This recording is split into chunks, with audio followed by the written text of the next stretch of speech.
السلام علیکم ورحمۃ اللہ وبرکاتہ۔ مزدور کے ساتھ کس طرح کا سلوک کیا جائے؟ مزدور کے ساتھ اگر زیادہ کام ہے تو ان کا تعاون کیا جائے۔ حضرت ابو ذر غفاری، حضرت عبداللہ بن عمر رضی اللہ تعالیٰ عنہ کا نوکروں کے ساتھ، مزدوروں کے ساتھ کیا معاملہ تھا، کیا طرز عمل تھا؟ حضرت ابو ذر غفاری رضی اللہ عنہ، حضرت عبداللہ بن عمر رضی اللہ عنہ کا یہ معمول تھا کہ جیسے کپڑے خود پہنتے تھے ویسے ہی نوکروں کو پہناتے تھے۔ یہ ان کا معمول تھا۔ ایک دن ایک آدمی نے حضرت ابو ذر غفاری رضی اللہ عنہ سے کہا، آپ نے جو اتنا قیمتی لباس پہنا ہوا ہے ویسا ہی اپنے غلام اور نوکر کو پہنائے رکھا ہے۔ اس کو کوئی ہلکی پھلکی چادر کافی تھی۔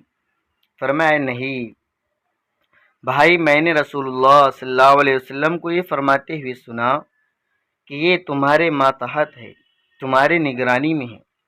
اطعموہم مما تطعمون والبسوہم مما تلبسون، جو تم کھاتے ہو، خود کھاتے ہو، ان کو بھی وہی کھلاؤ، جو خود پہنتے ہیں ان کو بھی وہی پہناؤ، اور ان کی طاقت سے زیادہ ان پر کام نہ ڈالو۔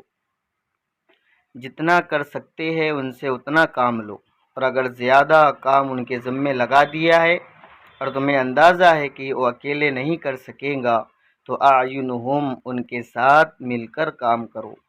مزدور کے ساتھ برتاؤ ہے، جو خود پہنتے مزدور کو پہناتے، جو کھاتے خود مزدور کو بھی کھلاتے۔ اللہ کے نبی نے فرمایا کہ ان سے زیادہ کام مت لو، بوجھ مت ڈالو، اگر زیادہ ہو گیا تو ان کے ساتھ مل کر کام کرو۔ یہ چند اصول بتلائی ہے۔